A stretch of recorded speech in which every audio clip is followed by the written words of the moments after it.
The Cult are a British rock band formed in 1983. Before settling on their current name, they performed under the name Death Cult, which was an evolution of the name of lead singer Ian Astbury's previous band Southern Death Cult, which is the name of an Indian Hopi tribe from the Valley of Mississippi who were very much obsessed with death and afterlife. The question is, of course, why would Ian be so obsessed with death and afterlife? Is he a vampire perhaps? All songs are co-written by Ian and Billy Duffy. Band The Doors were a major influence.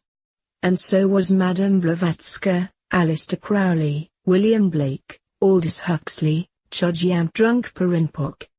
In short, Madame Blavatsky was a mystic and a founder of a Theosophical Society, precursor movement from which all the modern New Age movements have sprung out, who believed to have communicated telepathically with higher evolved humans, that slept deep in the caves of Himalayas, in the state of Samadhi, in which you can live forever and astrally project oneself into the world, whose information she was channeling into her books, that are oh so popular among the elite. They promised her that they will be there when the time comes for the next evolution of the humankind to a higher octave than before, and that they will decide which human individuals are evolved enough in order to survive and which are not, and who therefore deserves to inherit the earth. They wouldn't separate wheat from the rye in person, like that famous Grim Reaper, but they will possess the people, that is to say aristocracy, who will do it for them, guided by them since they will be their familiar spirits. Aleister Crowley believed in sex magic with small children, from whom one could that way drain the life energy, that is, commit the acts of energetic vampirism, all in order to stay younger for a longer time, and he believed in human sacrifice, especially that of little children. He was in Theosophical Society before co-founding his own cult called the Astrum Argentum, or the Silver Star, which he then left to found Ordo or Ordo Templi Orientis or Order of the Eastern Star. He was also a Freemason of 32nd degree. William Blake was a British libertine poet and novelist from the 19th century, that approved sex with children, among the other stuff. He was a good friend of Lewis Carroll, who wrote Alice in Wonderland, and was a paedophile.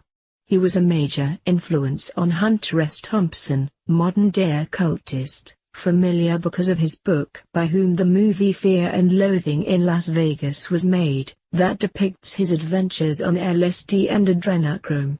Aldous Huxley was British aristocracy and wrote the book The Brave New World, whom he considered to be a more realistic depiction of what is to come in the future, more realistic than the one described in the book 1984.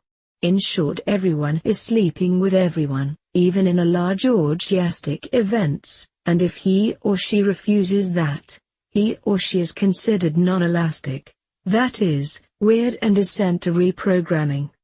Mothers don't give birth to their children, but the people are genetically engineered into desired individuals and grown in fake uteruses and raised by the state.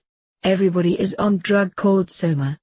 Everybody lives in one or few large megalopolises where they participate in mass media sporting events and whose boundaries they aren't allowed to leave. Their lifespan is artificially limited to 70 years.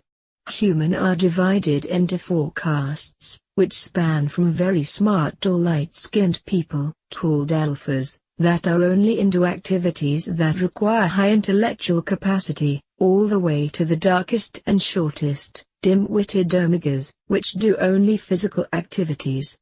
What a guy, huh? And last, but not the least, Chogyam Trungpa is Buddhist monk and refugee from Tibet, who is the single most responsible individual for spreading the Buddhist philosophies on the West in modern times. He is based in LA. He was involved in large Buddhist sexual abuse scandal, whose main protagonist was Sogyal Rinpoche, comparable in proportions to the one that has occurred among the Catholic clergy, who wrote that famous book The Tibetan Book of Living and Dying, and was considered most influential Buddhist in the world. Although he was based in Australia, He visited Chogyam frequently in his apartment in LA. Chogyam was accused to have molested both children and women. Chogyam evaded any allegations during that scandal, but was later accused to have sexually molested young women throughout his career.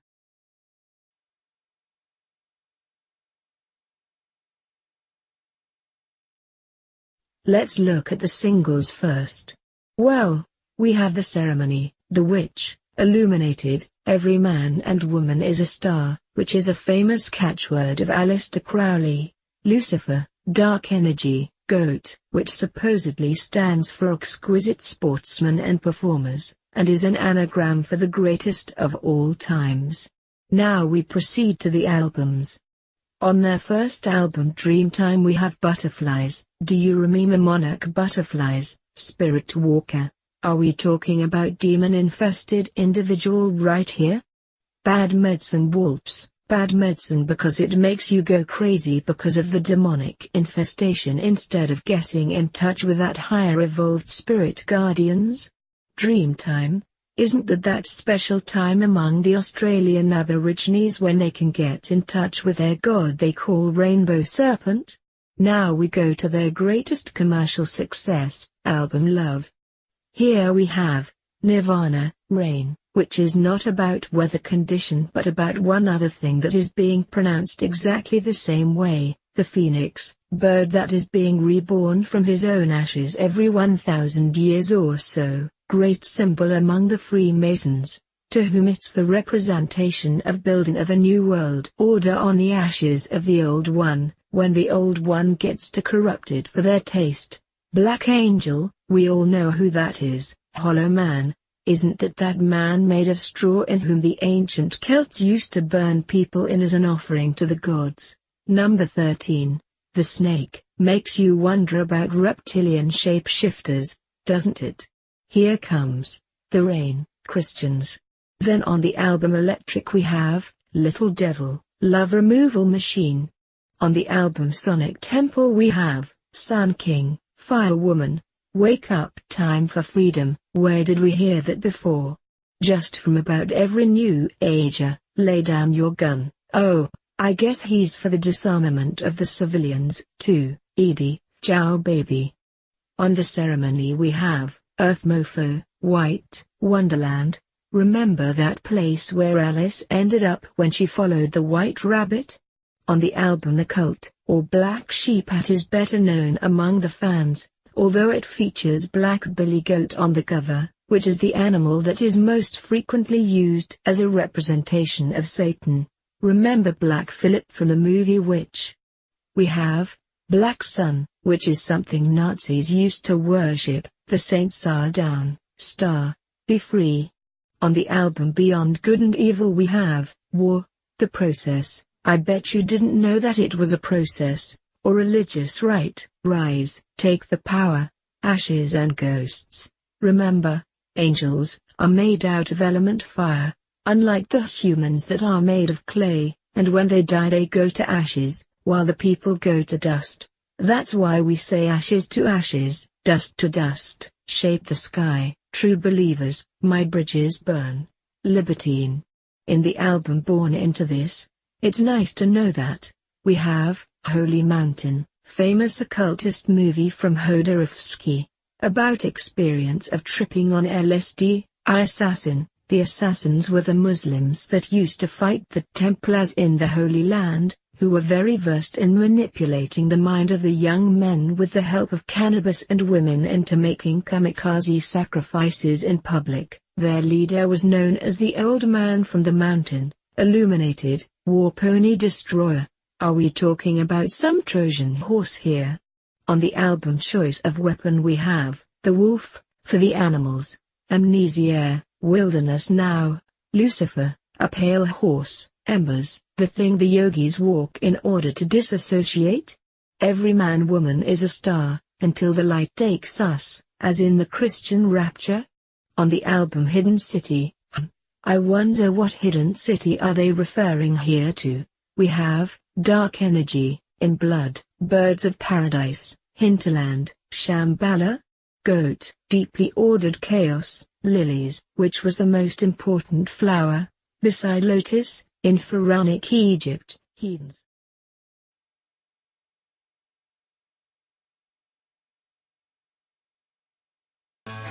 Said you were a youth quaker, a stormy little world shaker, a war's darling queen, an angel with a broken wing. The dogs lay at your feet, oh, we caressed your cheek. This song is not what it seems to be on the surface. It's not at all about this American actress and model Edie Sedgwick, who was Andy Warhol's muse, but it's actually an ode to a Satan. Why is that so? I will explain further during this analysis. First of all, Ian was 9 when Edie died, supposedly by suicide. And she lived way across the ocean, in the USA, while he was in England. He didn't move to Canada until he was 11. Could it be that it was just a TV crush, wet dreams of a kid, or was something much more sinister at play? Could they actually knew each other? Was it a case of pedophilia? Do Satanists all over the world meet on annual or even monthly basis to offer their sacrifices to Satan and get to hang around together? Why did he wait until 1989 to release a song about her, whole 18 years after she has died? Is it possible that he was still in love with her so much later? As the matter of fact, he was at a time in a relationship with certain Renee Beach.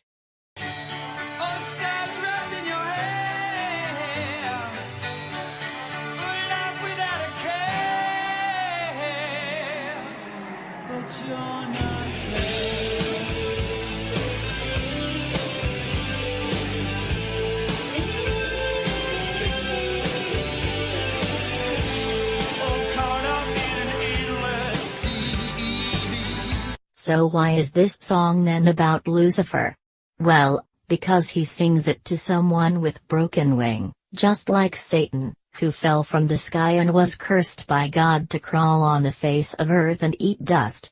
That someone, he is singing to, has dogs at his feet, sounds as if he is singing gods at your feet, just like the famous hunter Orion, who has two faithful watchdogs, Canis Major and Canis Minor, Greater Dog and Lesser Dog, whose 3 belt stars were very much revered in the ancient world, together with Sirius, that's situated on the snout of the Canis Major, or the big dog, and which is therefore called the dog star.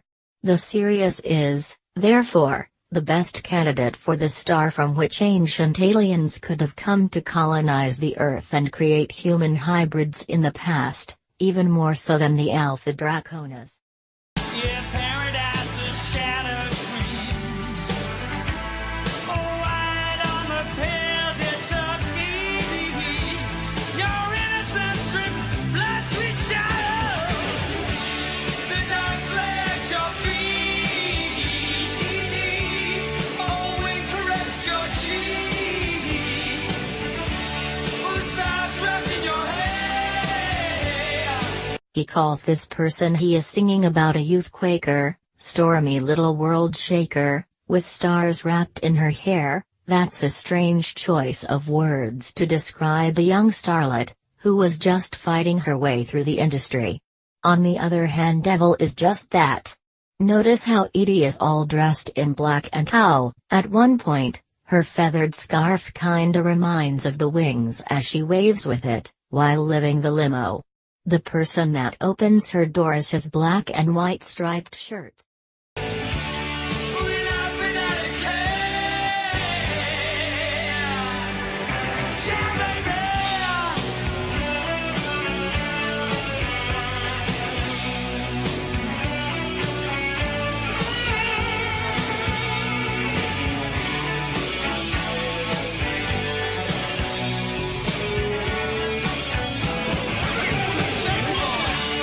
He says that they caressed her cheek, which means that they worshipped her, possibly because she was a vessel for Satan. Maybe, she was even a scarlet woman in satanic circles. She, by the way, belongs to the Club 27. 2 of her older brothers died under suspicious circumstances, as well. Supposedly, they committed suicide because their father, called Fuzzy, had molested them, having high expectations of what his children were to become, keeping them in an isolation from the rest of the world, which was supposedly unworthy of their company. They were American blue bloods, and one of their ancestors was among the signatories of the Declaration of Independence, William Ellery. Oh, sweet little sugar talker, paradise dream stealer, oh, Warhol's little queen, an angel with a broken wing, the dogs lay at your feet, oh, we caress your cheek, well. As a result, Edie developed eating disorder, and was even institutionalized at one point, after she had caught her father, who was, by the way, great womanizer, with his mistress in a bed and wouldn't accept that she has only imagined it in her head as her father would want her to believe. Stars up in your head, without a care, yeah. Why did you kiss the world goodbye? Ciao baby, don't you know paradise is now? Shall we go? Her paradise is a shattered dream, same as with the Satan. She is also called later on Paradise Dream Stealer. He asks her whether she knows that paradise takes times, as she is pictured standing inside the prison. Only confusing thing is the mention of the Warhol's last name in the lyrics. If this song is about devil, then what the hell is he doing in it, right? Well, just notice that his name consists of 2 words, war and hole. So yes, it could be a reference to the Satan, when he calls her Warhol's little dream queen, 'cause Satan if creating the world's wars to keep people pinned up against each other and keep us that way under control, busy fighting each other. And deity as a name for the Satan, comes as no surprise at all either, 'cause it resembles the name Hades, or the god of the underworld of Greek mythology. Notice how Ian doesn't do her father a justice, when he completely omits that he has actually killed her, and makes it look like as she took the pills that killed her out of her own whim, like she was some kind of a junkie. Your innocence dripped blood, sweet child. I wonder if this means that she was a blood sacrifice. Why did you kiss the world goodbye? Ciao baby, don't you know paradise is now? Oh, shall we go? Ciao baby, yeah.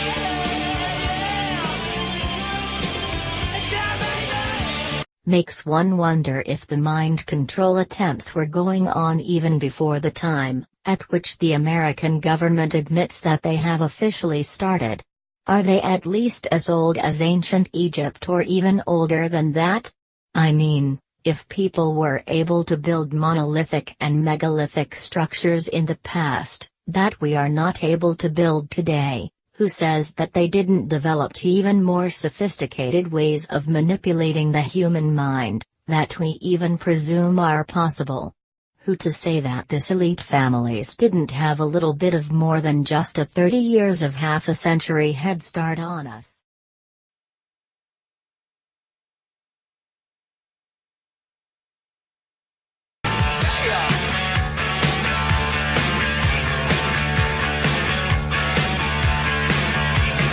Living in a shack in a one-horse town, trying to get to heaven for the sun going down.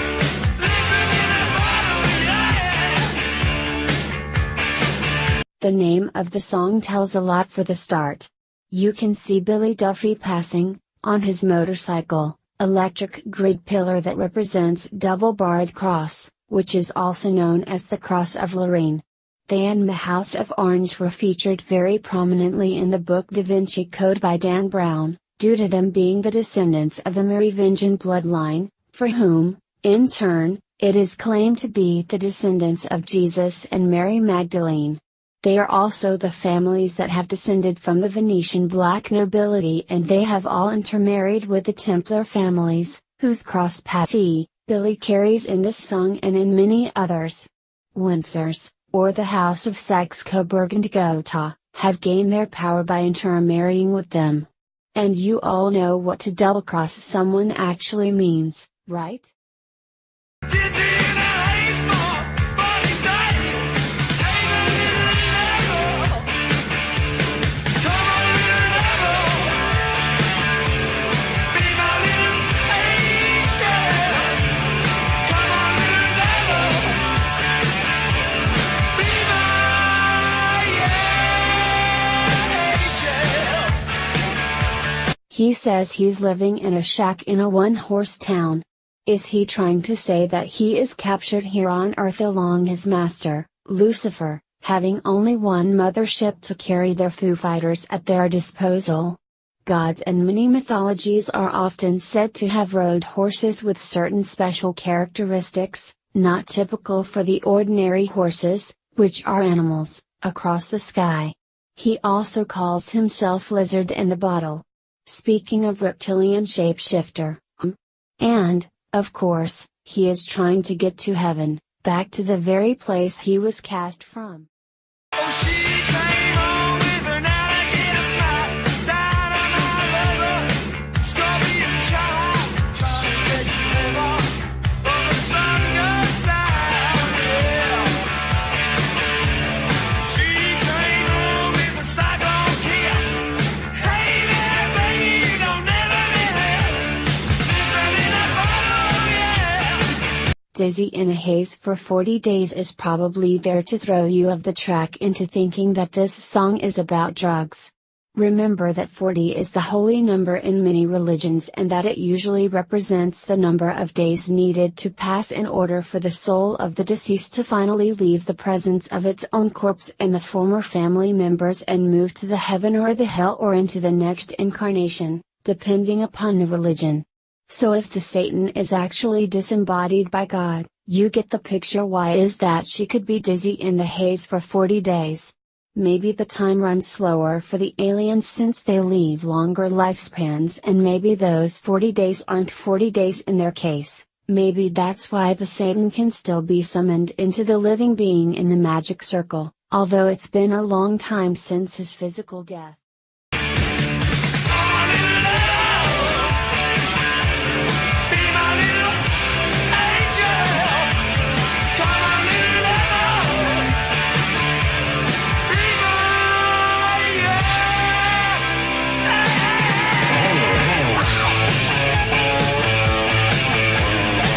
She came with an alligator smile.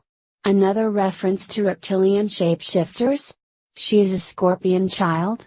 Aren't the Watchers, the famous group of angels, that mated with earthly women, and were therefore killed of by God, also called the scorpions, who have the power to see in the dark?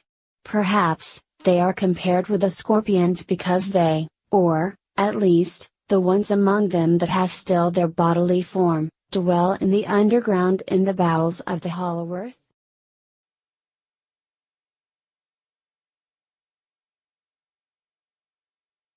Hey you're a wild, honey child, I'm out of control. Every time you are near me, I'm a wolf child, baby, and I'm howling for you. My heart beats faster. Since the people, or to be more precise, the last root races of humankind, were never supposed to find out the true nature of their alien overlords, which was of reptilian nature, the serpentine characters that were worshipped before were slowly replaced with the bear and wolf and lion and jaguar imagery, so very often when these animals are mentioned, Serpents are implied. So wolf child means simply dragon child. In some religions, like in Judaism and Islam, they went even further and forbid the humans to depict imagery of any living being that lives on earth, or underneath the earth or in the waters, so that nobody would draw a reptilian that one had seen by an accident. Since this prohibition is written in the Old Testament, it should basically apply for the Christians as well, but they play crazy and make forbidden by God imagery nevertheless. Of course, for the long time the only images allowed in Orthodox and in Catholic churches were icons, that were made in very specific fashion that was never to be changed, and they were only to depict God and the saints and Mary with the baby Jesus.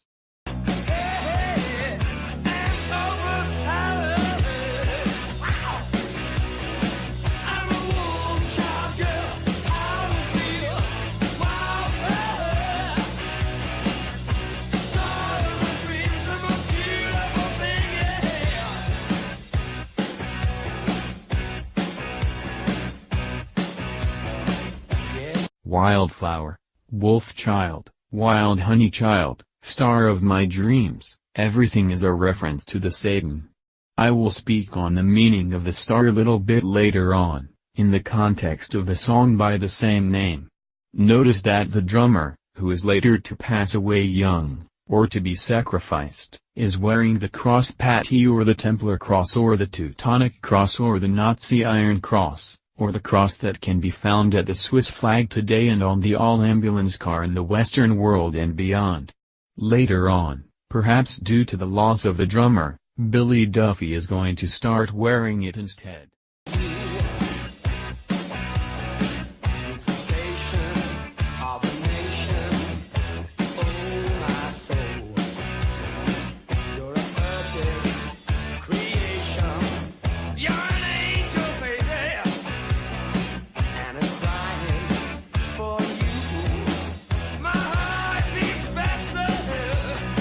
Cross patty is supposed to represent perfection because the horizontal bar is equally removed from the heaven as it is from the earth. It crosscuts the vertical bar directly through the middle, and therefore reflects perfect symmetry, as above so below and as within so without esoteric principles at the same time.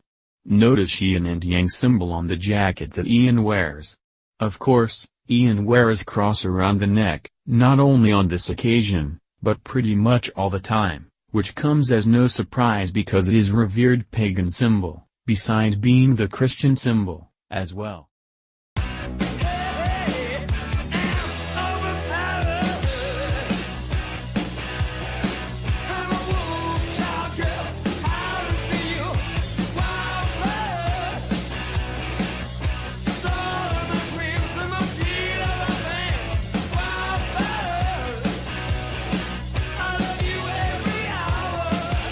He calls the great beast, the angel, which is not surprise because that's what she is, and now she is a fallen angel, too.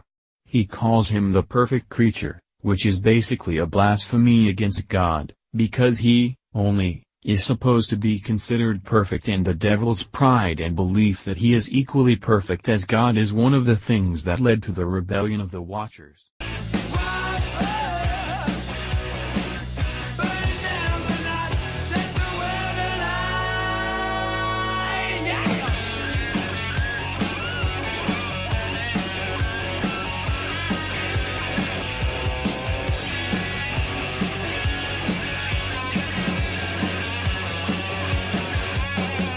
Wildflower burning down the night, set the world alight. Obvious reference to the Lucifer or the light bearer as he is also known. Lot of as within so without symmetry in this part of the song. This symmetry is represented by the sign of Gemini in the horoscope, and as above so below is represented by the sign of Virgo. While the sign of Pisces is diagonally symmetrical and the sign of Sagittarius is the only mental sign that isn't symmetrical at all.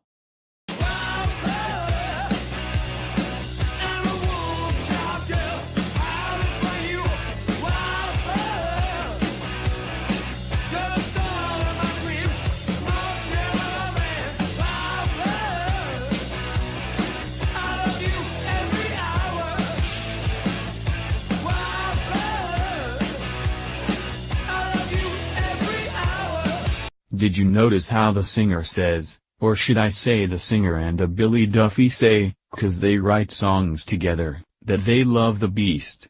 And the rest of the band is like-minded, too, since they play with them. These goes well beyond just worship. Could it be that the reason for this is that they are the same alien species quarantined here on Earth with a bunch of higher apes? Perhaps it's because God is afraid of the hybrids they might produce together.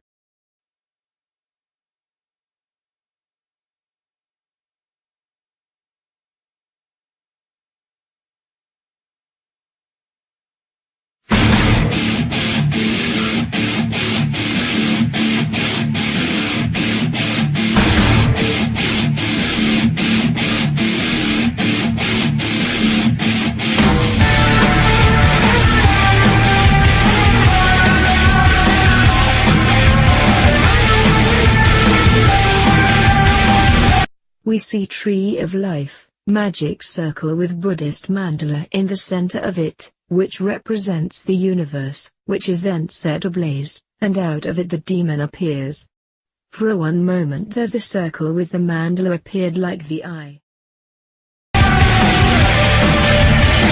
are the sun, I am the flame. You are the blood, I am the same. We are the love that rises again. They are the same, the bites on your vein. You are not chained to the beat. You are the tear, I have no fear. You are so strange, I feel the same. Now in the middle of the circle we see Asian woman, possibly Japanese, making the mandala. Of course, the things are turned upside down, so all of a sudden the enemies of the fallen angels are the snake that bites on their veins, instead of Lucifer being that to humans. They say that they are not chained to the wheel. I wonder if he means the wheel of time, 'cause if they are vampires, as I presume they are, that is indeed the truth. Christmas night, we ride again. We are not chained to the wheel. To the wheel. It's the way you should feel. It's the trick in your eye. You got the wings above your back and you can't fly. They are apparently sorcerous minds, so I guess that they practice magic. Of course, the devil has the truth in her eyes, so I guess that she after all did indeed try to sell some Elohim secrets to the humankind. The lyrics claim that the fallen one has the wings and can fly, so I wonder if they have recuperated from the attacks that God's army has inflicted upon them? Will they dare to go into the conflict with them once again?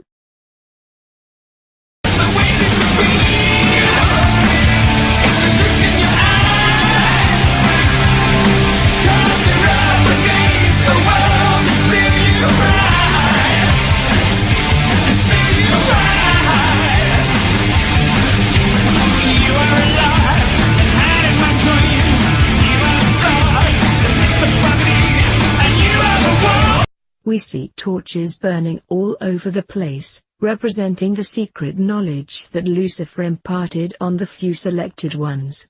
Apparently devil rises although she is up against the world, so when one puts it that way, one must come to the conclusion that the gods' armies are still either much more numerous or stronger. If we are to believe Ian, the devil is alive, so maybe he is not one of the disembodied Nephilim, maybe the god, his father or brother, or whatever he is, had mercy on him given that he is a close kin. But, since she, or he, whatever the F it is, can possess people, then I guess that it can take demon form temporarily, maybe by entering the state of Sokushinbutsu through the extensive meditation, as it is known in Japanese Zen Buddhism, or becoming Bodhisattva or Sarira, as it is known in some other Buddhist traditions, or Praya Pavisa in Hinduism or Rainbow Body in Dzogchen.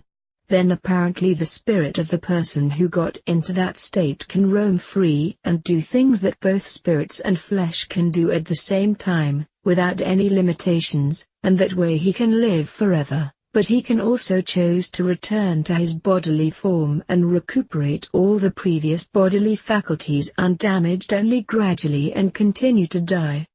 In fact, that's the goal of the all-Eastern religion.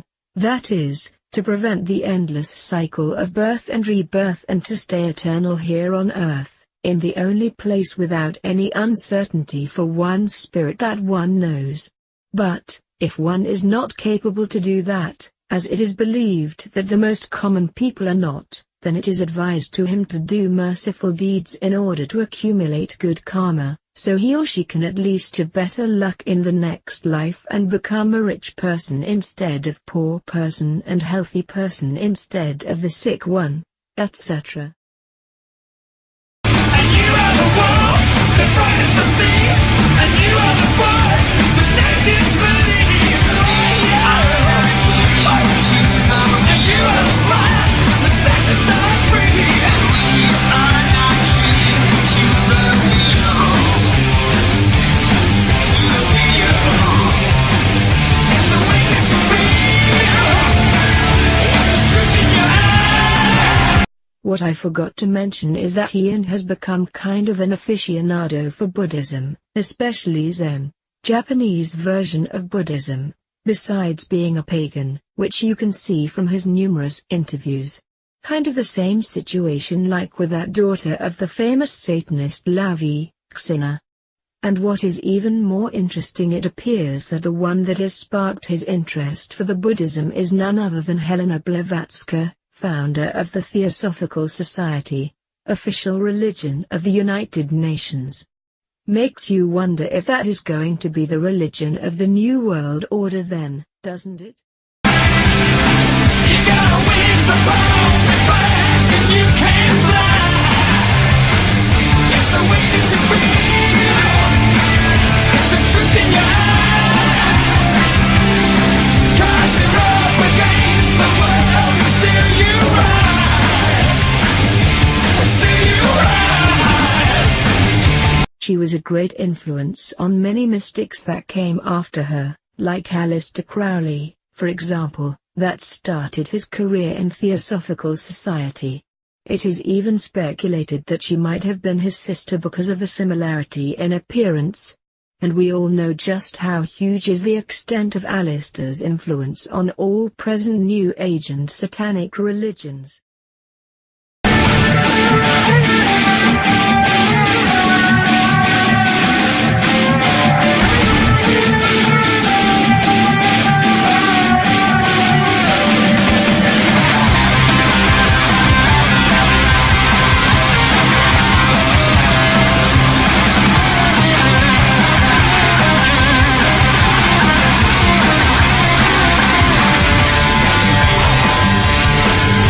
Well, she believed that the human race passes through evolution every now and then, and that spiritually more endowed individuals survive the cataclysm that comes just before it, that comes in order to decimate the unworthy flock of sheeple, many of whom are these weak feeble-minded people, who will resist any change of their frequency or octave to a higher one and die in the process.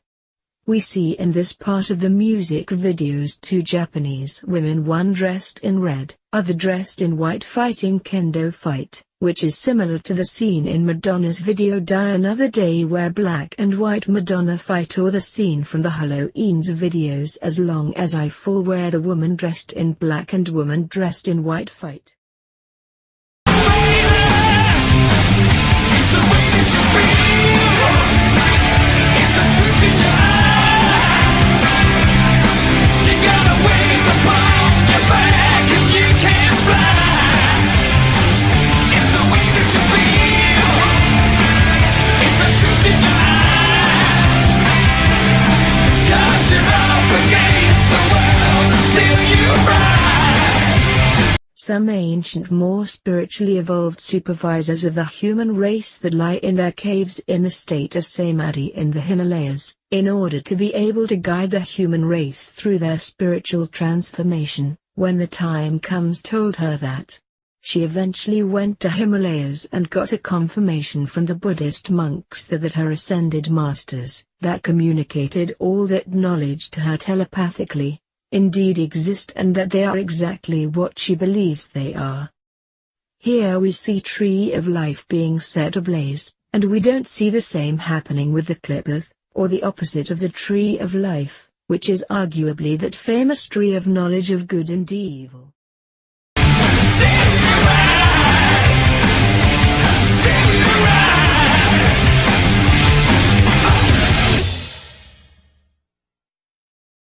There's no need to mention that her teachings influenced Hitler, who considered the whole Aryan or Nordic race to be that new step in human evolution that was due to inherit the whole earth for themselves and swipe the other races away, and sent a team to the Himalayas to do all kind of craniometrical research there in order to prove that it's the birthplace of the Aryan race.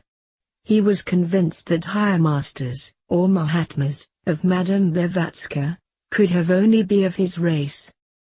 In this part of the video we see the red woman being defeated by the white one, but we realize that actually all the forces were brought into the balance once again. Nevertheless, when we remember which tree was actually burnt to the ground and at the end of the video no one has actually won.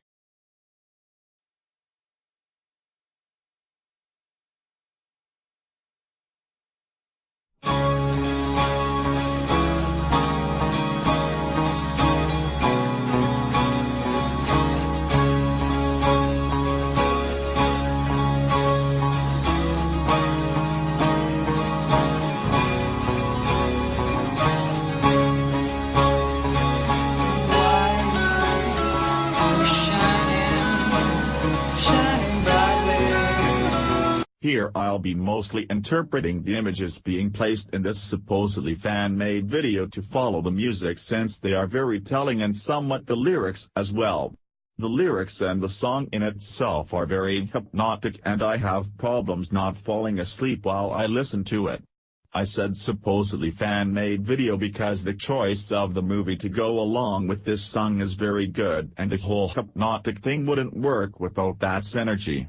Here we see the girl that has the hand over her mouth, showing don't speak about the evil you see going on around you symbology, which is one of the 3 recipes for the luck in a Buddhist society, besides not noticing the evil that goes on symbolized with hand over the eyes, and not wanting to hear or believe everything that people tell you that's going on in the world, symbolized with the hands on the ears.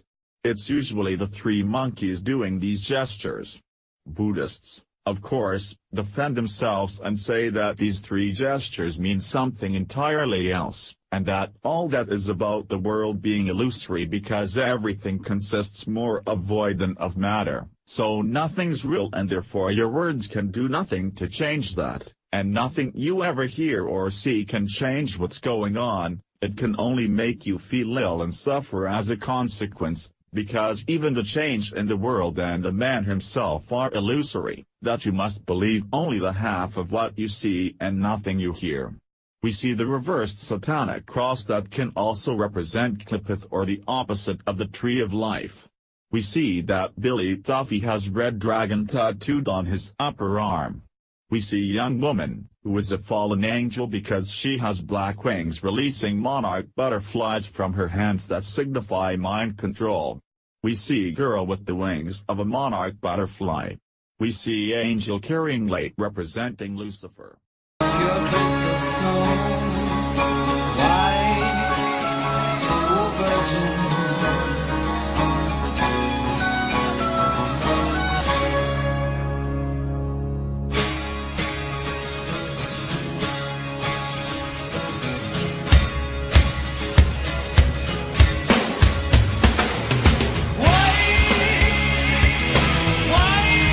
We see dark fallen angel in the forest and the girl with the wings of a monarch butterfly again.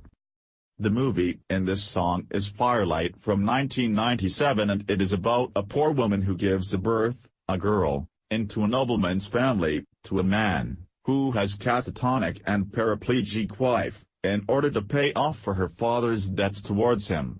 She can't manage to live without her daughter, so she eventually manages to get an employment as a nanny to her own daughter, who got 9 years old in the meantime.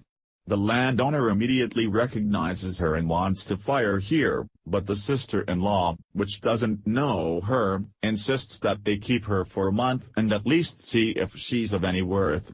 To cut a long story short, the biological mother finds her daughter to have become very spoiled in the hands of her father, who satisfies her every whim, so she decides that she should take the matters into her own hands and starts giving the little girl the treatment she deserves.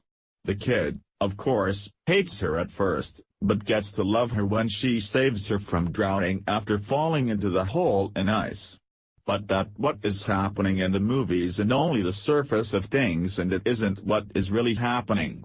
The real thing the mother is learning her little girl is literally some Aleister Crowley shit, which can be understood from a little anecdote about fireflies that she always tells her when the girl is preparing to learn, supposedly to help her to raise her concentration with learning, to know that there is a time to relax and a time to work, but that's not what's that about at all.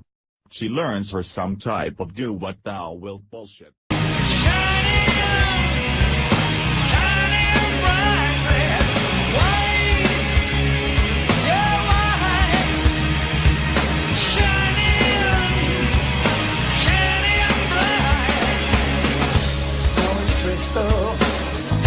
Fire is cold. I sit back, watch the sun turn to gold. At the end, the husband leaves the window in the room with his catatonic wife open so that she would freeze to death, but only after acquiring her permission to do so, and eventually marries the nanny whom he got to love in the meantime after he saw her love and dedication for their common daughter. This whole story is sort of reminiscent of what happened between a film and earthly women, isn't it? In the song, lot of opposites are being used like fire and ice, told together quickly one after the other, in order to throw a person into a trance. Just like Jimmy Savile used to use Jingle Jangle a lot and Now Then and some other stuff to place a person into a hypnotic trance. I think that thinking about white color that contains all the colors of the rainbow spectrum in it has to be a little hypnotizing just in itself. Of course, the sperm is also whitish, take has its effect, too. You are now being led slowly into the trance by the hands of the expert hypnotists. In the morning, love is healing. Want the frost deep in my bones, and then the mother said, why? It's shining bright. Why? Again, the opposites, warms the frost. Hole being made in the window covered with snow to make one single small hole to be able to peek through. You are now officially in the sunken place, like that guy in the Get Out movie. Because, if you think about it, it makes no sense that the actress can remove the snow from the inside of the house in order to be able to see. Snow is on the outer side of the window. Ian uses frequently skull and bone symbology. And he's not the only one among the Illuminati performers. It seems to be one of the most favorite symbols out there. Supposedly, the pirates used it first, and according to some, famous pirate Blackbeard was the very first that has used it on his flag, but that's not actually the truth.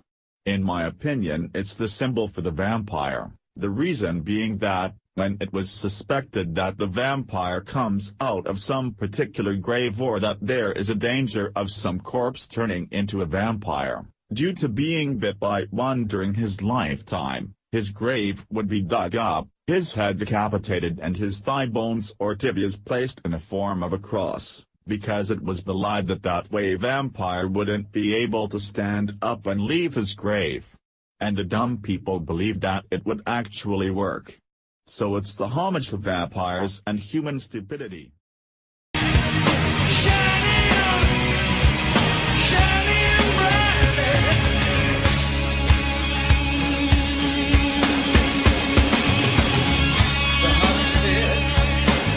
On a pure white stallion, a hawk in flight, the bow in his hand. Give torches, the edge of the forest. All these lyrics are very hypnotic because they contain sexual undertones in them, like the hunter on the pure white stallion, with the bow in his hand, kinda evokes the picture of a man with an erected phallus in the subconsciousness. And then Hawk Flies High in the Air does the same thing. I don't think there would be hypnosis if there is no sexual drive, because the recollections of sexual recognitions and failures are rooted very deeply in our subconsciousness, and depending on what's more prevalent, we feel like a total scum or a total success. Sexual traumas touch us on the deepest level. It's a normal animal mechanism built into us, that can be used by the autocrats for the evil purposes, but that has its good side, too. Without it we would behave in the face of danger like a wet sacket, because the sexual triumph is the greatest incentive there is. A deer that approaches at the edge of the forest is of course penis approaching the vagina. The arrow flies, blood on the stones of mountain way. Your eyes, shining brightly.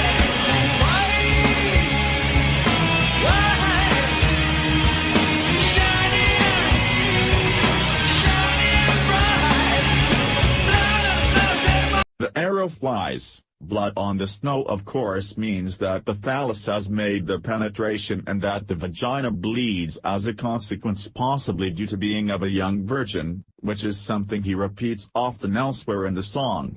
Said brother, said white of course evokes a picture of another man joining in on the intercourse and officially starting a gang band with the girl.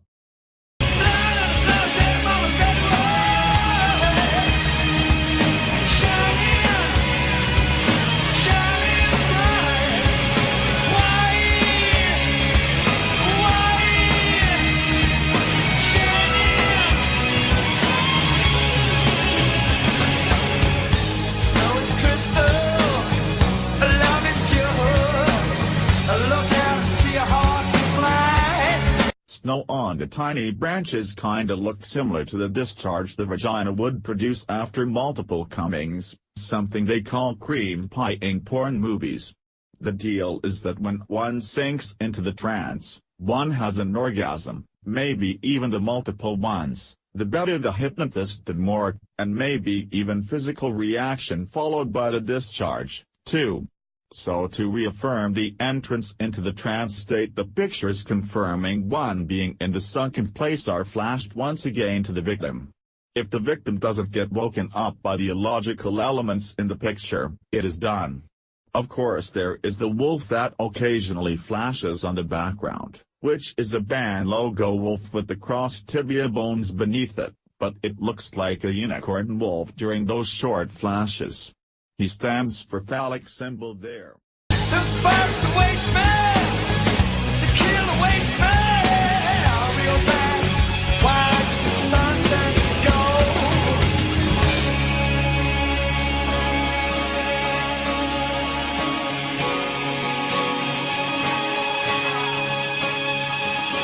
Earth in the morning said white, a show crystal clear, yeah, virgin white. The forest awaits me, the keel await me means vagina is waiting for me and penis is waiting for me. I reel back, relax and watch the sun turns to gold, means I lean back, let myself get fucked and I come. The doors on the mansion resemble woman's opening, like every door do. High tree that supersedes the house, that's situated just behind, is there as a phallus symbol. Earth in the mother's sad white evokes the picture of cum inside the mother's vagina. Words sure, crystal clear also throw one into the trance because it alludes to our other deeply buried, often unmet desire, which to find out the truth, see the things as they really are, and as a consequence not to waste time with the wrong partners and to be regarding as smart and attract a desirable partner that way. Wilderness, lost to us. Wilderness, we reach out. Wilderness, we must embrace it once more.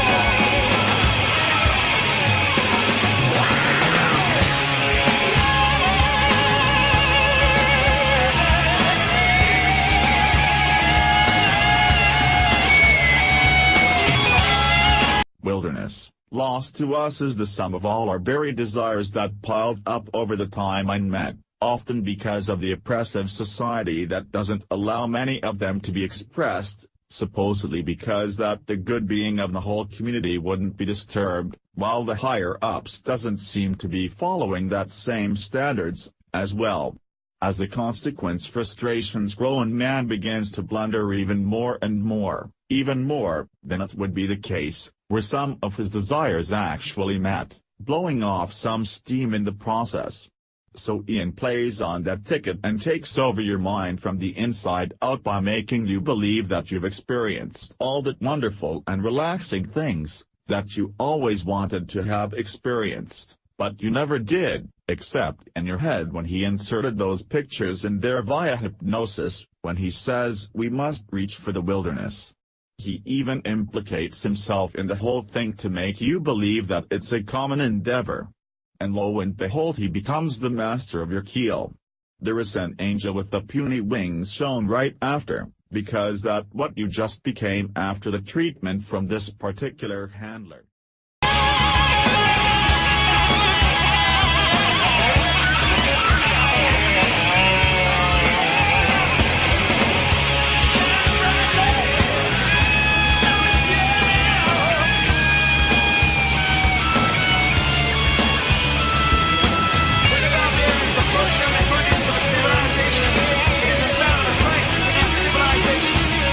And then we see Angel killed inside the ritual magic circle, blood on the floor and possibly his wing pierced and the feathers all over. And then the anti-trigger is used, the snow is pure now, in order to start waking you up from your hypnosis, now that you have been brought back into the order, that is, being shown who's in charge, by allowing yourself to reach a sexual height with the programmer, in response to his words, but not before the one last short programming session. And the imminent moral of the story follows: the fake memories are being instilled, that have never happened, by the means of the programmer all of a sudden behaving as you two made just love, but you were flaunt, that is, by the means of gaslighting. When the barbarians approach the gates of the civilization, it's the sign of a decline of a spiritual nature of that civilization. So from here on you believe that you are a spiritually poor individual that needs others to push him in the right directions as far as those spiritual things are concerned, that's the reason you haven't been sexually satisfactory. That of course doesn't make any sense when you are awake, but to a dim-witted subconsciousness it may actually be a valid point. So you get yourself a mentor or a guru, or you turn to your government even more, or to your church. The barbarians come out with weapons of war with the swords and icons of peace. It is a sign that the Christ is in one of the spiritual nature. That's a spiritual nature. We forgot our spiritual nature. Cause the rap don't is like shit all day, all night. Let me get a bit of word.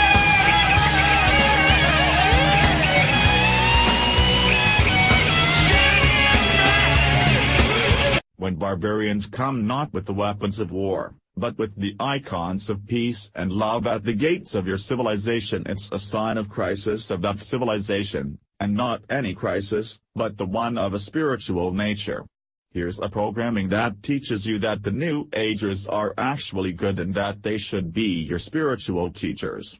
They are the ones that talk a lot about love and peace, so they are the ones that get evoked immediately with these words.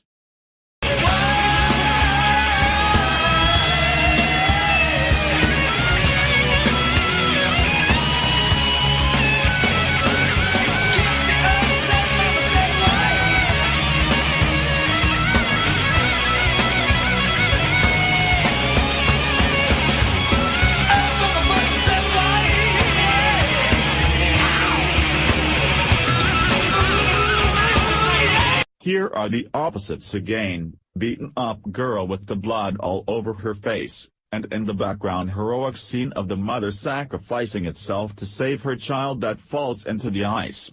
And then the killed angel again. Then the words kiss the earth, that is, wake up. Earth, motherfucker, said White means I am not joking, wake up motherfucker. Water becomes red, although it hasn't been shown that the girl has hit her head or anything. reference to the menstruation or innocence being taken away forcefully, innocence being violated, your own mind being violated, your emotions being tampered with. If you don't react to this, by waking up, then the guilt has been successfully instilled.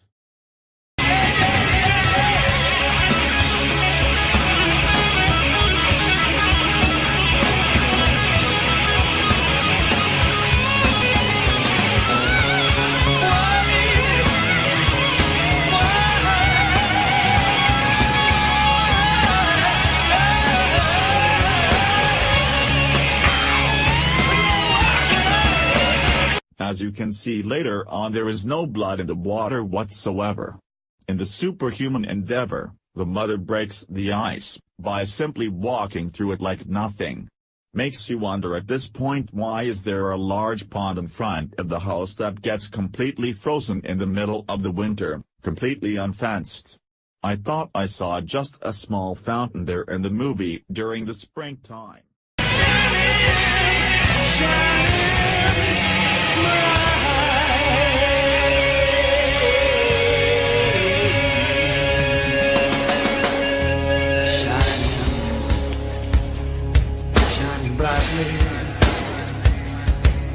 Earth mother, cool, pure, crystal virgin. And eventually the whole goddamn frozen sea in front of the house, Titanic, could sink there with all the icebergs floating around. Jesus. Film was obviously made unrealistic deliberately in some regards in order for his hypnotic effect to be more enhanced. Paradoxes throw into the trance, make you disassociate, if you haven't known. Because when you can explain something away to yourself easily, you disassociate. And then the kicker, the ice cube melts in the fireplace, opposites, fire and water, annihilate each other. Earth Mother is being mentioned and then gems written on the Ian's shirt, makes you wonder if these are those gem alter egos that protect the pure and innocent core of a baby victim that has been violated, whose mind has been shattered. Because later on he say pure cool crystal virgin. Ian looks kind of spaced out in this picture. Could he be a victim, too? Why? Why? Oh, why? Yeah, why? Why? Ooh, say why?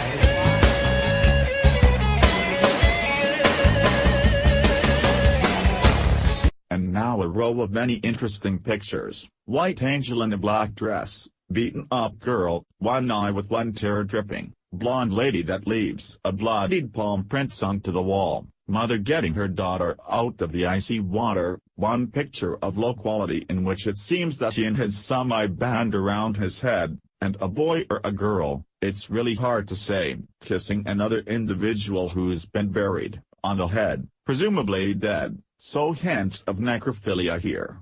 And lastly she angel and he the fallen angel making love, what is alluded to by their pelvises being close together. Natural earth mother, white, snow, virgin crystal, white, city dragging me down, that's great.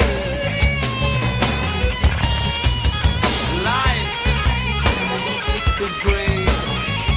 Natural Earth Mother being mentioned is for me another proof that the Illuminati are celebrating the Mother Goddess orgy and that they believe that Earth has its own spirit and that she's alive. It makes you wonder, why are they polluting it then, doesn't it? And the icing on the cake is that they want to charge us for that pollution that they've caused, right?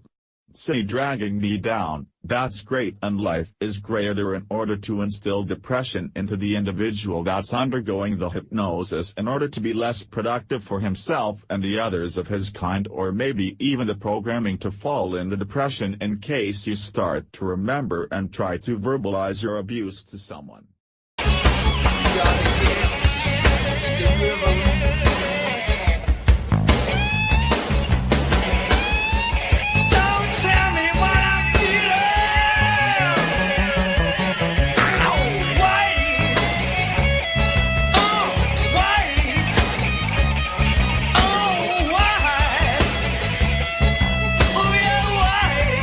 Got to get the rhythm. Don't tell me what I'm feeling is meant to establish the order in the hierarchy, to set up the factual state as being him, the programmer, on top and you, the slave, on the bottom of the pecking order.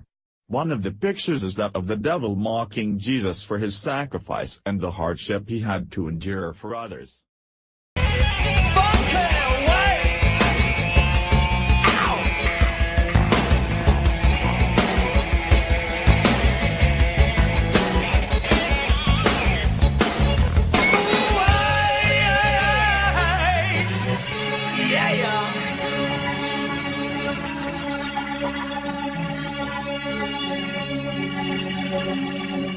And on the end, creepy white demon with large black eyes without the whites, kinda resembling the tall white aliens, at one point interpolating with the image of Ian, which kind of suggests that he is being possessed by this tall white.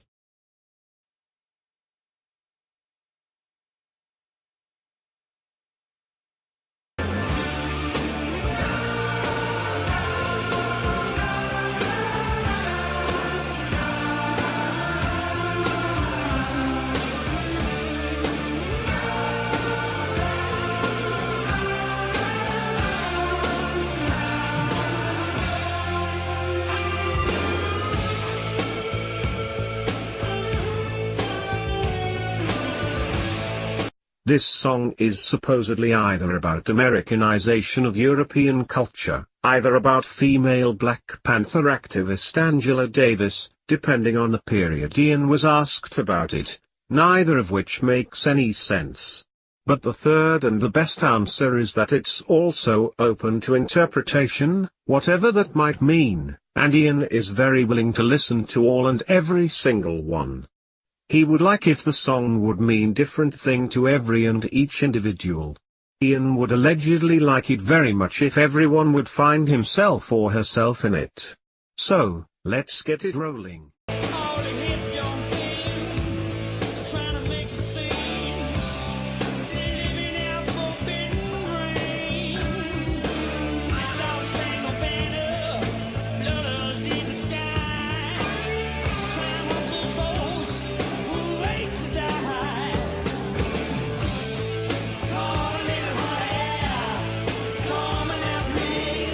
Well, as far as the theory that it's about Americanization of European culture goes, which is something he has nothing to be proud about, or has he, since he is British? I think the theory mostly resides on this star-spangled banner fluttering in the sky that he mentions. Well, just remember that a lot of the world flags have stars on them and do indeed flutter in the wind, some among them being Australian, Brazilian, Cabo Verde, Tuvalu, Public Republics of China, Venezuelan flag, Bosnian flag, Honduras flag, etc. But no one has them more than America, it's true, and no one is more hip out of these nations than the American are. But just remember that Great Britain actually created America, that the same rich people that came from England stayed on power also after the revolution has taken place, and then it becomes clear why are the English rooting for the Americanization of the world. Well, it's because it's actually the Anglo-Saxonization of the world. American culture is English culture in disguise. I don't buy that story that the Germans are the majority of the American, neither that the Jews are holding the world. But, that's not what this song is about, nevertheless.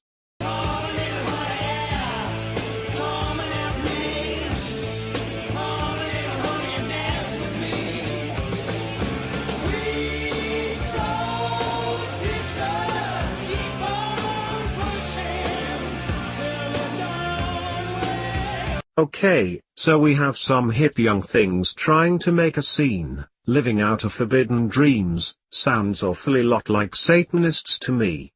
The flag is in the lyrics, because they are celebrating the fact that this flag is a flag of the country that provided means to their ends more than any other country in the world, simple as that. Nobody in America, or anywhere else in the world, let's make that clear, except for the ones that are above the law, because they are in the capstone of the pyramid, are living out any forbidden dreams. They are doing only the things that are considered acceptable and legal at the same time by the society. All the social changes are manufactured at the top and come exclusively from the top down, never from the bottom up.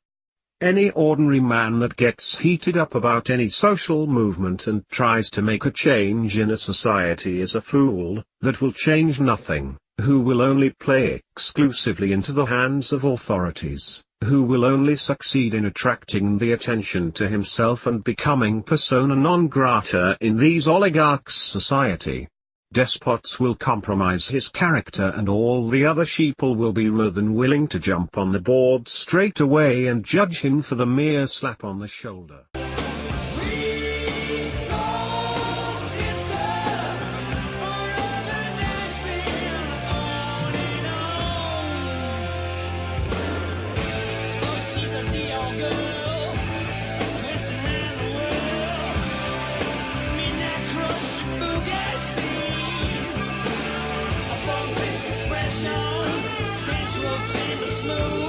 When Ian says that time hustles those who wait to die, he doesn't mean that it will hustle you if you don't try to take over the world, but that it will hustle you if you don't give yourself away straight away to completely self-absorbed hedonistic lifestyle, hurting the closest people to yourself the most in the process, the ones that care about you the most.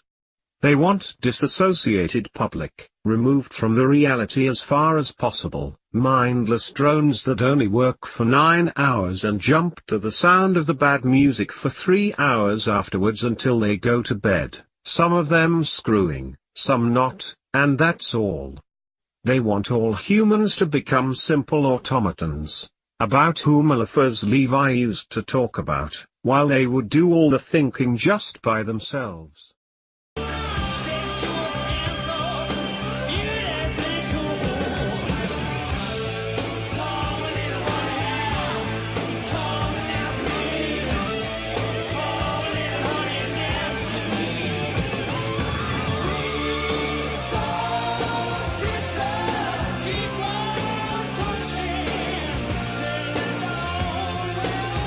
Sexual Panther, beautifully cool.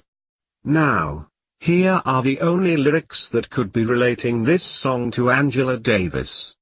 But if you ask me, the simple truth is that it's about females that are of such sexual prowess in bed that could easily be compared to an animal panther. I can, however, confirm that the song is definitely about sexualization of whoever is that listens to it. Possibly the target being the younger audience. Notice just how many times "Come on little honey, dance for me" is mentioned. Well, I believe that "come" here stands for something else, other than the first thing that might come to one's mind. If Angela was indeed skillful in bed, which is something I can't confirm, then she would be much older than Ian, 18 years to be more precise. Now taken into consideration that he was obsessed with Edie as well, supposedly, who knows what might have transpired between them, and was it of pedophiliac nature even?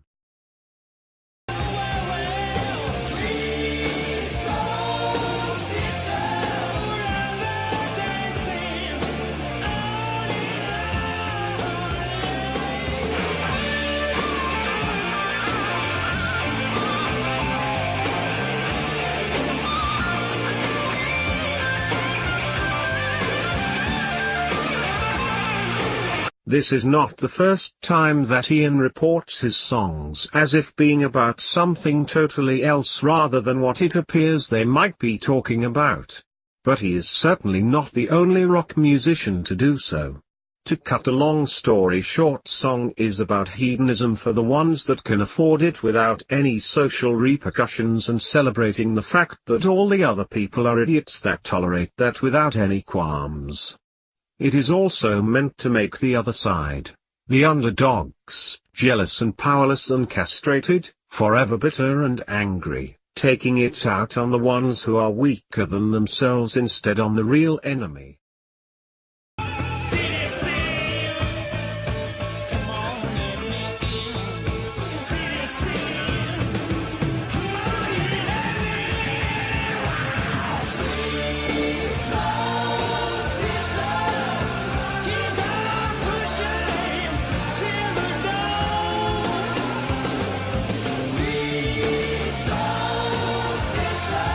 song is very beautiful, no doubt about it, one of the best pieces of music out there. I totally understand why a lot of people wouldn't want to open their eyes to the real intentions of the lyricists and musicians and record labels that stand behind it. I mean, whole music industry is controlled, so at the end of the day, because this is so much better than many other stuff, this would definitely be my personal choice of something to listen over something else.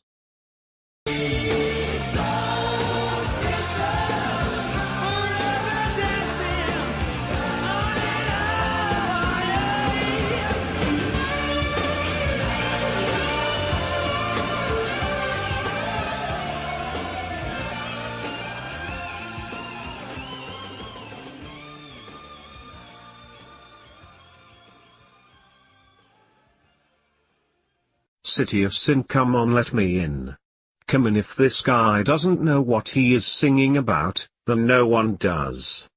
My vote goes that he is part of the conspiracy, wittingly. Now, is he actually a big fish or a small fish over there is anybody's guess.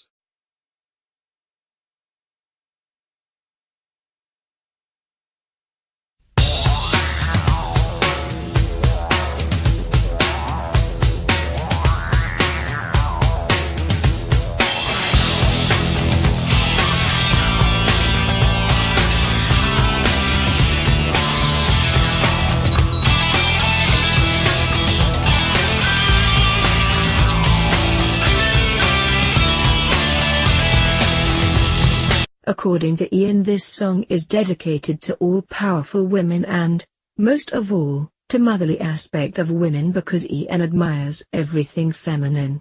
Well, I am here to offer you a different version of a story about to whom this song is truly dedicated. I say that this song is dedicated to the Venus. First of all, the song is called Star, and the woman we can see walking through the streets wears one on her head. Well, the star is the another name for the planet Venus. The card star in tarot is frequently identified as Venus. It is a third most luminescent object on the sky, the fourth being the star Sirius, so no wonder it would draw special attention from the people.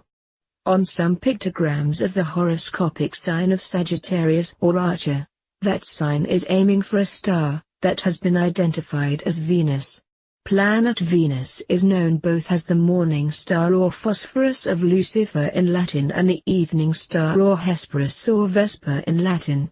Venus rises approximately 1 hour before the Sun and, during that time, appears to be the brightest star in the sky, since her atmosphere reflects sunlight, and she sets approximately 1 hour after the sun sets and is also the brightest star in the sky during that period.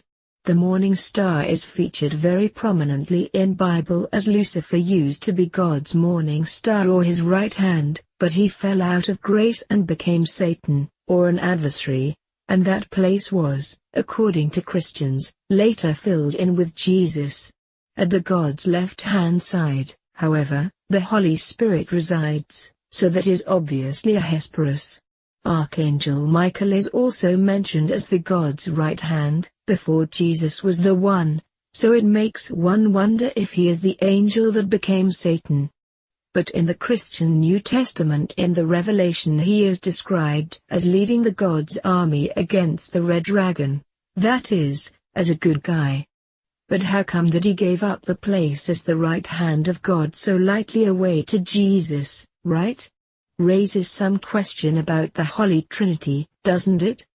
Does it make you wonder now if the Holy Trinity is actually Sun, Phosphorus and Hesperus?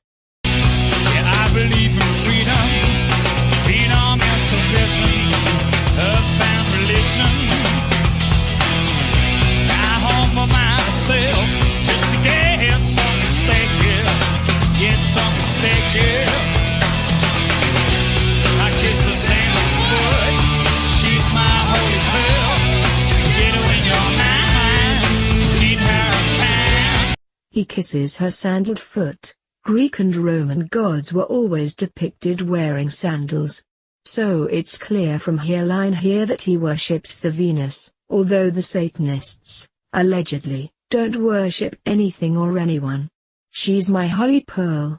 Funny enough, Venus is often depicted as coming out of the sea, riding on the inside of a shell, where one usually finds a pearl. He believes in freedom. Well, he is definitely in line with the zeitgeist in that regard, wouldn't you say? Horoscopic sign of Libra or Balances is ruled by the Venus, and he is believed, like the another air sign, called Aquarius, to be a freedom-loving sign that balances the opposites, always ready to make compromise and is capable of making personal sacrifices for the benefit of a relationship, unlike the fire signs, and desires harmony, both in her personal life and in society. That's why the New Agers are looking so much forward to the age of Aquarius, because they believe that it will bring a world peace. Well, the very name of the sign Libra comes from the verb to liberate. She's in the foot, oh, she's my holy pearl. Get her in your mind, the center of town. Stop, I'll reach you if I try. Right, girl, show me the truth, yeah. Stop. When he says the ghetto in your mind is treating her unkind, I believe that he means chaos in the sense of the lack of a logical thought. Air signs are, by the way, frequently counted as mental signs because of their tendency to judge all things objectively. And it is treating her unkind because Venus is apparently offering insight into some higher truths, if you meditate upon her, or something else, I don't know. In the old pagan religion, shamans would try to get to the higher realms of the reality, either by taking some psychedelics, or by meditating in the desert or in a cave, in order to channel higher spirits to help them with their tribe. Universe was often depicted as a tree, and it was believed that the shaman is climbing up the tree of the universe during his trance. The fruit on the tree were considered different worlds in our universe. Well, one of his tasks, on the way up at least, was to encounter the Venus-like goddess and to make love with her. Remember that one of the sephirots on the Tree of Life is also dedicated to her, so meditation or fixation on it could cause one to have a fantasy about the wet encounters with Venus. Reach you if I try. Right, girl, show me your truth, yeah.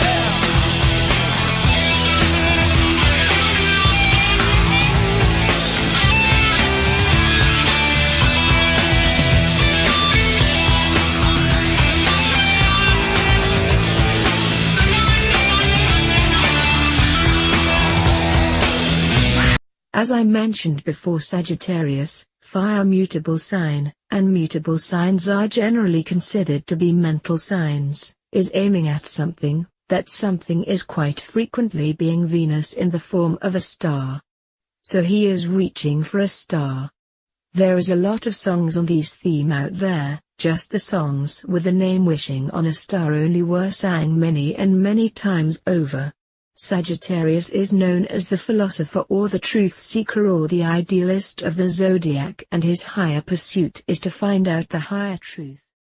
Believe in liberation. Won't you liberate now?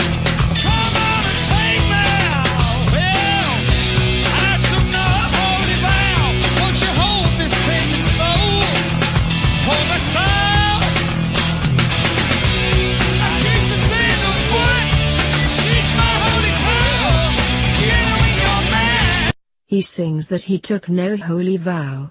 One of the holy vows is marriage, of course, but as far as I recall, pagans practice it as well, and Satanists, although they claim that their vows are worthless, they marry nevertheless, which I find very funny. It is said about Jehovah, or the God of the Old Testament, that he is the God of the holy vow, above all else. So, what Ian is trying to say here, is that he is not married, he took no holy vow, so he can sleep with Venus, although that's incorrect, because in 1994 when the song was released, he was already in a marriage for 3 years. Strange. Stop.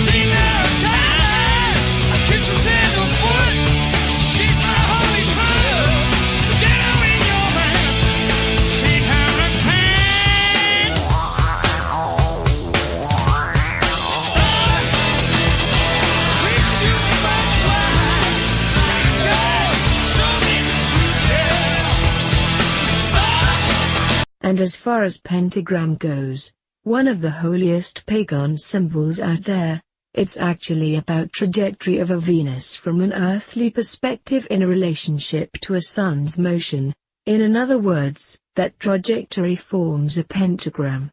It is interesting that the Venus is only perfectly round planet, other being ellipsoid in shape, and that it was therefore speculated that she might be giant alien spaceship or, at least, that her polar caps, which are the things that are making the round, cause they are more or less flattened on the other planets, are alien spaces, from which they observe us, the humans.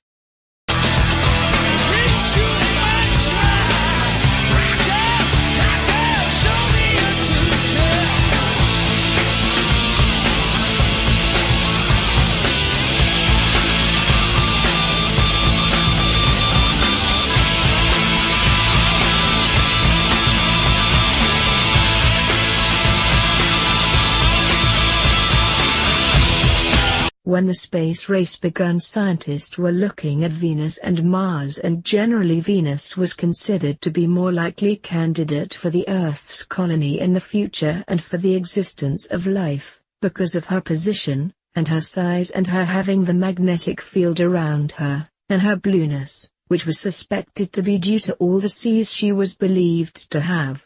While the Americans focused their efforts more on the Mars, the Soviets were fixated on the Venus and have sent many probes there. These probes were apparently burnt by an acid rain in atmosphere of the Venus, and, at one point, they were able to make probes that were durable enough to last long enough to send some data back to the Earth about her atmosphere composition. It was discovered that she was suffering from the greenhouse effect and that her atmosphere was so thick and reflective of sunlight due to it and that it was unlivable.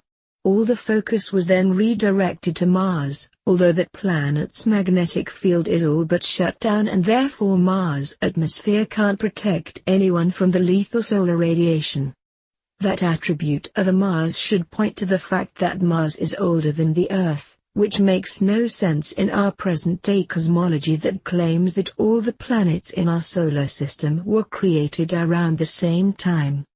But what if the things that we were told about Venus aren't true, what it is indeed alien colony and we've been lied to because aliens are down here on Earth with us, too, and they don't want us to know that.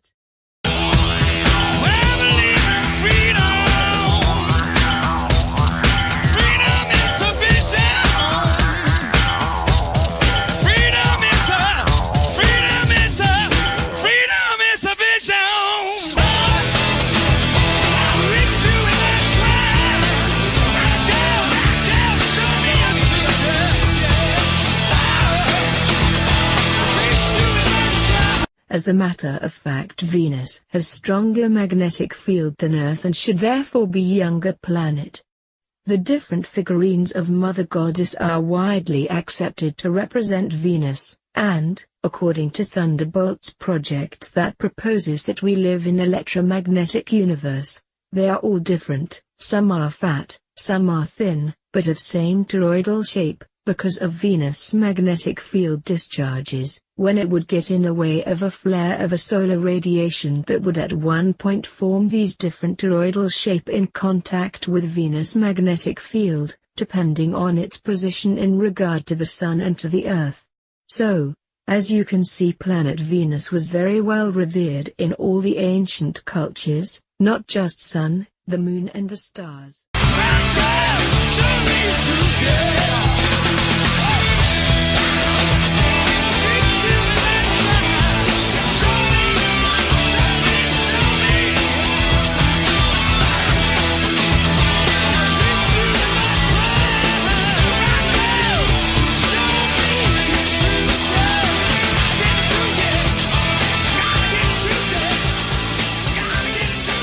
Venus or the star wears a purple star that represent royalty and wears red high-heeled shoes that were discovered to have some ties to trauma-based mind control programming. If you remember, Dorothy from The Wizard of Oz wore them in the movie and was only supposed to click its heels to return to Kansas from the Land of Oz. It's interesting that the Kundalini serpent starts to rise from the root chakra, or Muladhara, how it's called in Hinduism, and is situated in the anus, and is always depicted as being of red color.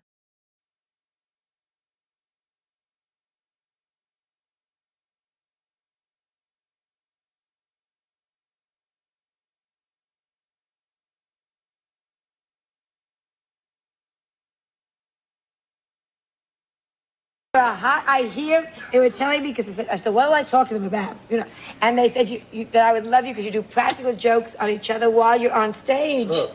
Do you? Do you really? While you're performing? Such as? Pulling down each other's trousers. All right. We have watched Spinal Tap, you know. One of their practical jokes while they are on stage involves either looking or going down each other's trousers. Please correct me if I am wrong, because I have some problems understanding British English. Who'd say, given that they give the impression of being lady lovers, I mean everything except for this tiny bit of this interview sort of testifies that they are heterosexually inclined. Hi. It's a great pleasure to speak to you like this.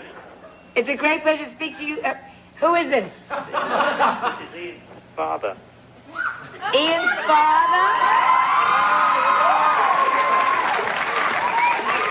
May I ask, do you have a father? Yeah. What's his name? So, what's your name? My name? First name. Let me see. I knew it this morning. Look how Ian seems immature here, like some little kid, while he giggles in a stupid fashion. He's not at all ashamed that his father calls him on a live TV show, like you'd think grown individual would be. In the early days of his career he certainly gave an impression to be much more dumb individual than he'll later become. He appeared like some walking talking cucumber, as they have put it in that TV series about mind control programming The Dollhouse. And what's the problem with his dad? Could it be that he is under mind control as well? I mean, how does one forget his own name?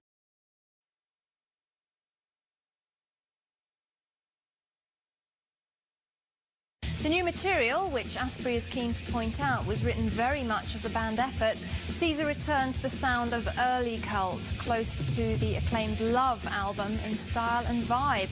It also marks the spiritual rebirth for the band, as both Asprey and Duffy encountered major changes in their lives, which they feel have led to personal growth and enlightenment. Spiritual rebirth. Personal growth and enlightenment. Wait a minute. Where is this going? LOL, they are also trying to live up to their most recognized album Love. Does one get more hippie than this? I bet they Google balancing love and peace in their free time. Sacred Life, it's about how I felt when Kurt Cobain passed away, and how I felt when Andrew Wood passed away, and how I felt when Abbie Hoffman went, and you know, River Phoenix. I mean, it wasn't a case of sitting down and thinking of like, right, what name should I put in this? It was just a case of those are the ones that came out. And what a small world. Right here you can see that all the celebrities are connected no matter what the genre of music or walk of life or the world state. Who'd say they were good friends with Kurt Cobain, given that they perform completely different genre of music? Notice that he mentions the celebrities that died under mysterious circumstances, who belong to certain clubs. Were all those celebrities ritually sacrificed? Abbie Hoffman was somebody who, in his day, was a radical, and he basically became more and more self-destructive because he was really disillusioned with what his generation had become. You know, and how it made me feel was that I really identified with these people. I identified with the pain, I identified with their experience of trying to express themselves and being denied that by part of the audience, the media, maybe friends, family, whatever, and how painful that is. A desire to communicate and want to be accepted and not having it happen. And who the hell denies this guy the right to express himself, or any of those fellas in the mainstream music industry any way they want? They are all whining that they must play and look and sing what they are told, but they all go along with it and they are all rich. Is anyone familiar with any song from the band The Cult that was actually forbidden or even censored? Do they want to sing about Jesus and Christianity, but they can't? 'Cause they certainly can sing about the devil. Maybe he's a commie or a fascist, but can't get out of the closet about that yet, so he is sad. Abbie Hoffman certainly was a commie. He's on a list of Jewish socialists.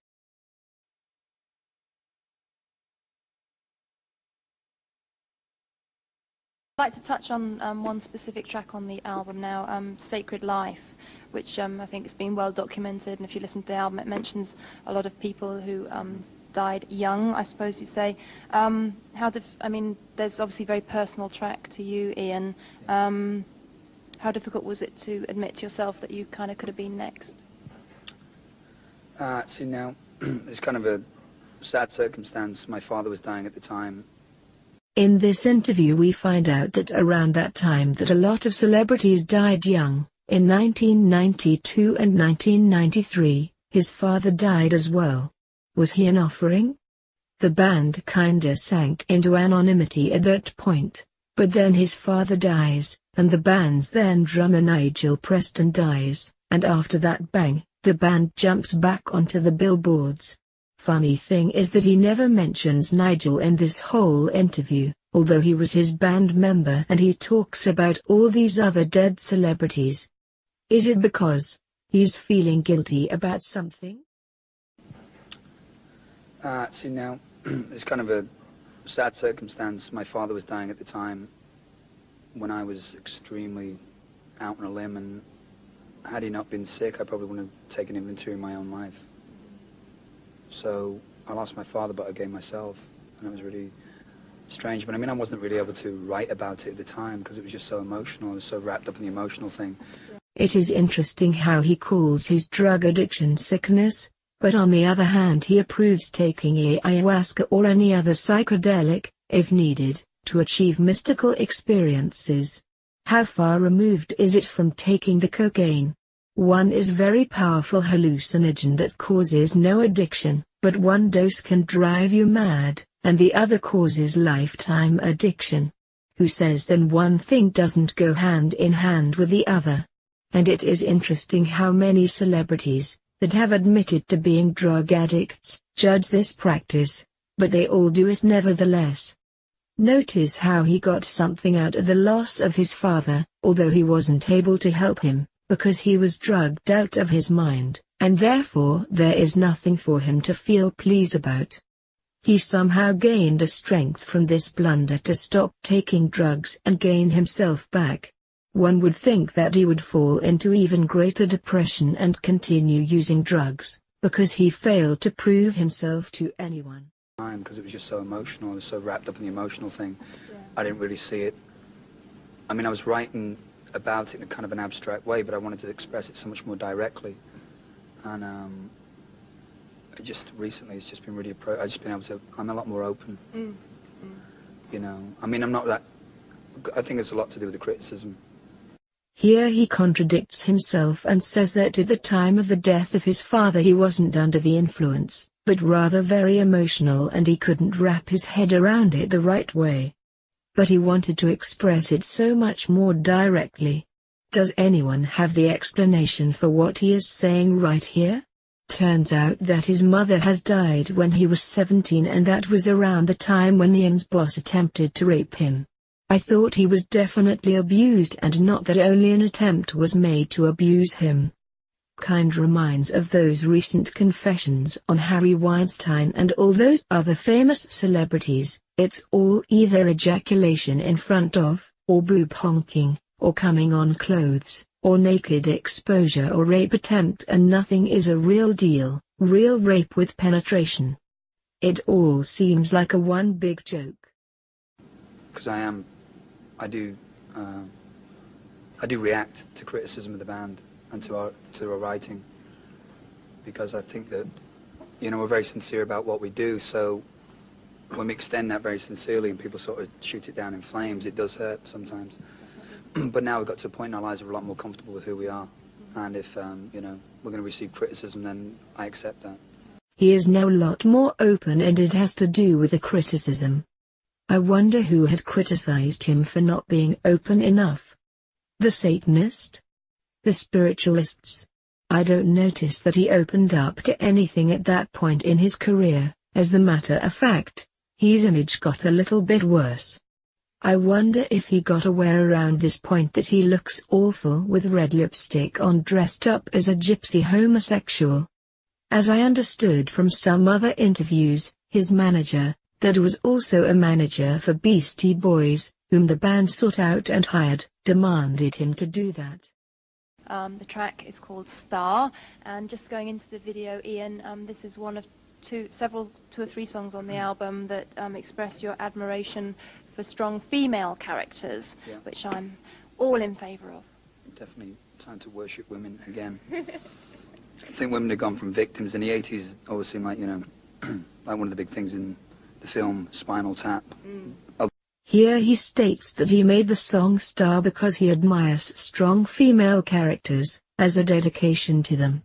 And he says that it's time to worship women again.